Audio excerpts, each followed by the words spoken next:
treat the patients and their family members as if like you are treating your own parents, your own siblings and family members.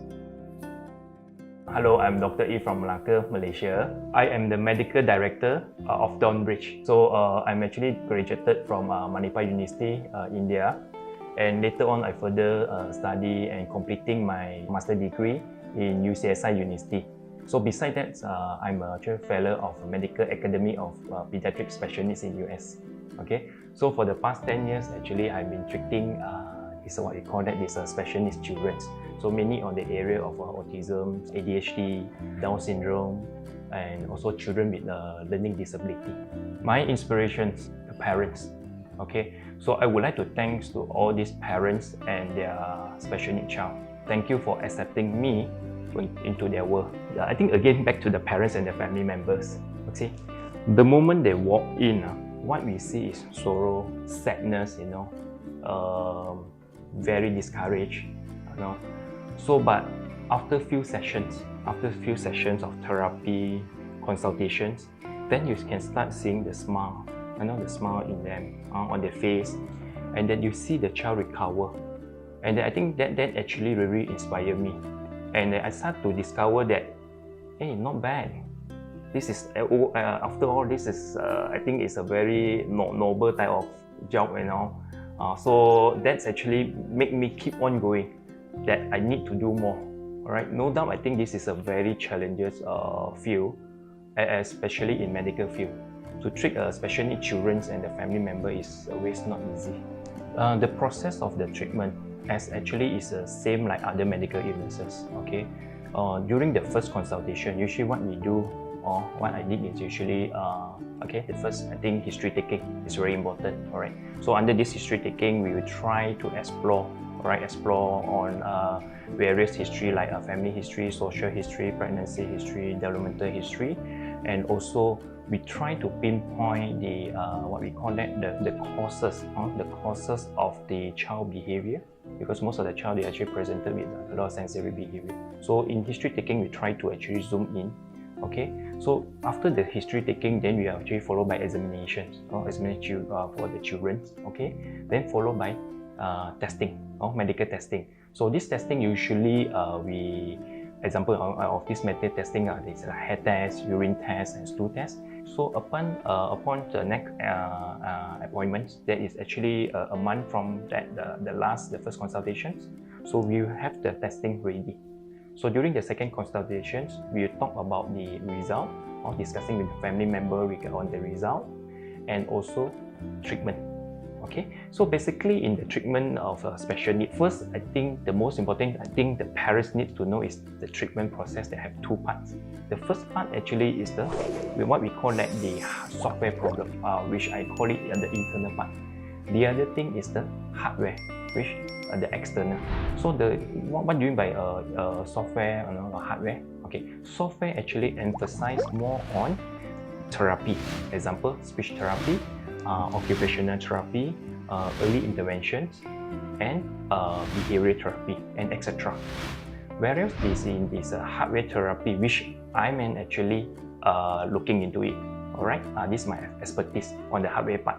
So which actually in this hardware part, based on the history, based on the examinations, based on the testing result, okay, we are actually able to pinpoint, okay, and tell the parent that, okay, your child actually having this, let's say example, heavy metal issue, all right, okay, or your child actually having some nutrient deficiency, all right, or your child having some like allergic issue, okay. So on that part, so furthermore from that, so once the parent understand the concept, we will discuss on the treatment. All right. So, but always remember one thing. Always emphasize this on to the parents that I think they have to be very committed along this process and along this treatment and along this therapy. They have to be very committed. And there's no way that there's two children, you're going to have the same set of treatment protocol, because these children they're very unique. They're unique in their presentations, sign and symptom, and also the testing result. In this field, right, there's always difficult to get not only doctors, but professionals related to special needs field. All right. Why? Because there's just too many cases. But the amount of doctors and professionals being trained in this field is actually not increasing as accordingly to the cases. So imagine that parents always tell me, doctor, it's so difficult to get appointments, all right, with whether it's with the doctor, specialist, therapist. Sometimes the parents will tell you, doctor, the appointment can go up to 6 months to a year. If you miss the appointment, right, the first appointment or second appointment, if you miss it, right, you have to wait for another 6 months to a year. So all these professional and also therapists in this field, I think that the most challenging parts in treating special needs children and their family member is, first is the awareness. All right. Second thing is the acceptance. Okay. We are talking about parents first. All right. The parents first. Okay. So some parents actually they're aware of the children problem, but not necessarily they will accept the child problem. The other thing is, worst cases is, I think some parents actually they are not aware, and they're totally not accepting at all. And worst cases, some of them they're rejecting. They're rejecting their child and sending their child to the child to this home for like handicapped children. Okay, so this is a very difficult part. So during my consultation, this is the point that I always want to educate my parents. Okay, so to make them aware and accept. So without these two, I think it's very difficult for us to move forward on the treatment part. Right. So in treating special needs patients, right? All right, there's actually no golden rules, right? There's no golden rules, but we have to always remember that. All right, remember these things were being taught by one of my prof. All right, Dr. E, you must always treat the patients and their family members as if like you are treating your own parents, your own siblings and family members. So I think this is a very important concept. So if we are able, that every one of us, if we are able to do this, then I think we can able to help them more. All right, and we are able to understand them more, and which actually, to be very honest, over the years of experience, the result of the treatment, all right, the end result of the treatment or the therapy will be always positive. We are not actually not only focusing on the child. You see, the moment patients, when the family member comes in, right? Okay, so they are all patients, all right? They are all patients, not only focusing on the children, okay? But we have to focus on the parents, the grandparents, the grandfather, the wife, the husband, the siblings. For me, I've been doing this for many years, okay? So meaning that we have to really look into their psychological effect of the family member, okay, before we proceed further on our discussions, treatment or consultations. So this is very important. You know why? So a lot of times, right, I do see, so whenever the parents or the parents, right, and they usually come together, sometimes they come together with some family members, like their grandfather or grandmother, the child grandfather and grandmother. So usually we are being very careful in our words, you see, because a lot of time that I think the blaming game start. All right, the grandmother, you start blaming the daughter-in-law.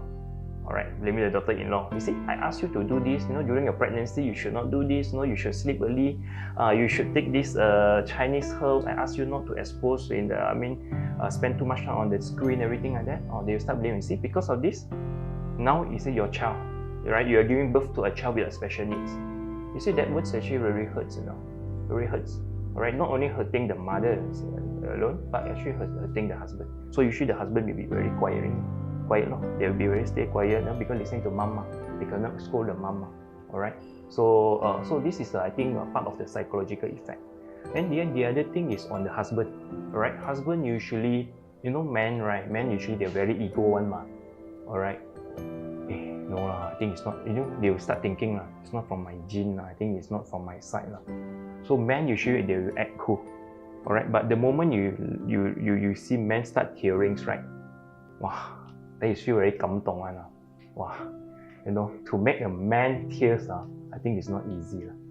So this is, I think, this is also another part of the psychology on the father side. And father they because of this ego also, right?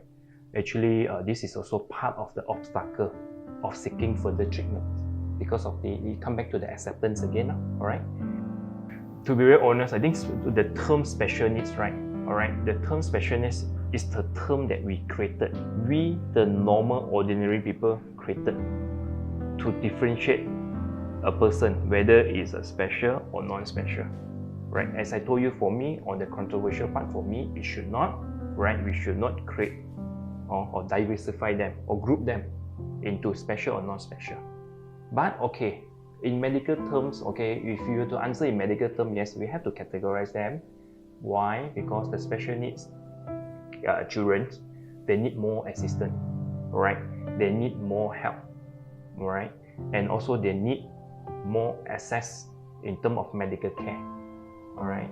So for me, I think it depends on your perspective, all right? It's each individual perspective on answering these questions.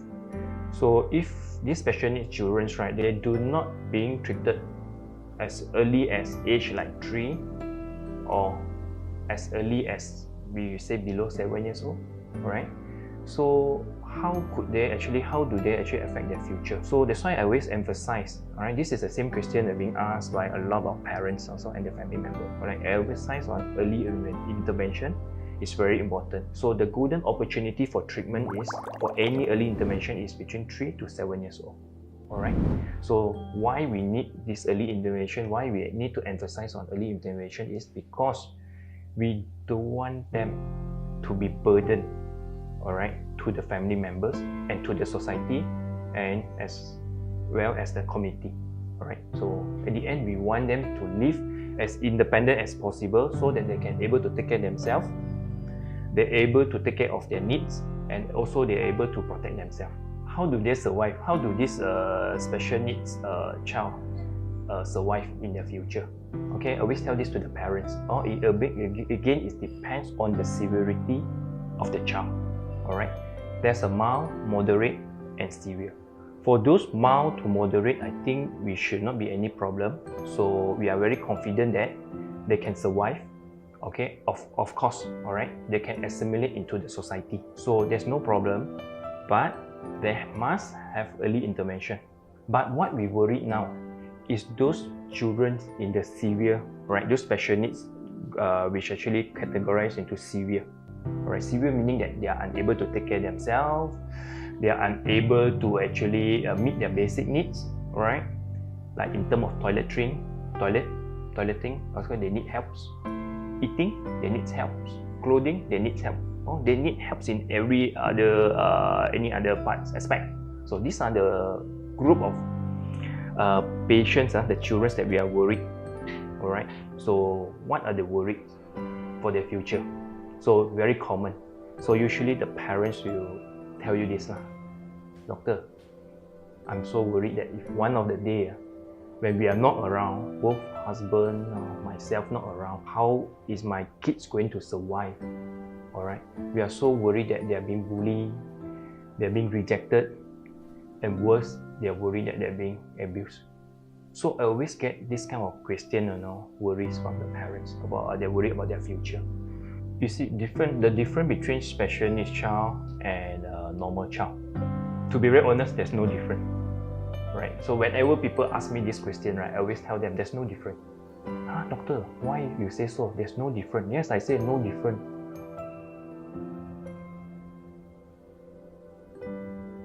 Actually, in fact, there's a lot of lacking actually in the area of special needs. I think the first thing is the financial support. Financial support actually is a main obstacle for a lot of parents to seek early intervention. Then the other obstacle is the therapy, insufficient of therapists. Because I think most of the youngsters, right, so they are not keen to take up this course. In terms of this, government support is always there. It's always ongoing. But I think the only thing is lacking. Lacking in the sense that I think they can do better. Alright, the government can do better by providing more assistance in terms of financial. So we have this model. I mean, we always talk to the government in hope that actually they can provide a lot of this, what we call the financial supports to the NGO, and let this NGO runs the programs, actually the program related to special needs. But I think at this point of view, I think they are still lacking. We hope that, I think in future, so government will actually provide more assistance. And of course, I think the other thing, the other obstacle or the other insufficiency is a lack of professional, right? Medical doctors, and also this what you call the clinical psychologist. So in managing or treating these special needs children. So whenever I go everywhere, I meet everybody, I always share my dreams. Actually regarding dreams of, I think, creating awareness, among the society in special need. I'm so lucky that actually when I proposed my ideas to Dawnbridge actually take up the challenge, and they came back to me, and also they proposed me so that we can work together, give me a lot of what we call it, a lot of freedom, a lot of supports in order for me to achieve this dream together with Dawnbridge. And the other thing that what I like most about Dawnbridge is the team, the team of young people full of dedication and determination, right, to achieve the dream together. Our end goal, as we actually discussed with Dawnbridge, I see our end goal is we want to create a closed society where we can actually accept the presence of the special needs kids, all right? And also our goal is to bring Dawnbridge to every corner of the world. Whenever there's a special needs children or community, Dawnbridge will be there to assist them and to help them. I think the major role is how am I convince all these professionals to come in together and to work together for the betterment for the special needs children. Because you see right now what happened that the services actually is very disintegrated. Alright, we are not communicating. The professional is not communicating with each another. So the parents, the therapists, the NGOs, the volunteers, the donors, they are not communicating with each another. So with me coming in mind, we hope that we can create a link, alright, for these people to come in together, and so we work together, as I told and mentioned earlier, okay, to create a safe, love, and also healthy society for all these special needs. Dawnbridge coming in, right, definitely is one of our what we call one of our objective. Our main objective is which actually we could be the catalyst, okay, catalyst or the platform to link this government, the private sector, the NGO, and the community as well. So definitely it's going to be in our plan to all these young coming therapists or professionals. So there's two things that I would like to share. One is love. Okay, love is very important.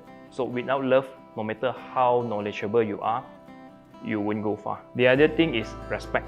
All right, you should respect the rights of these special needs children.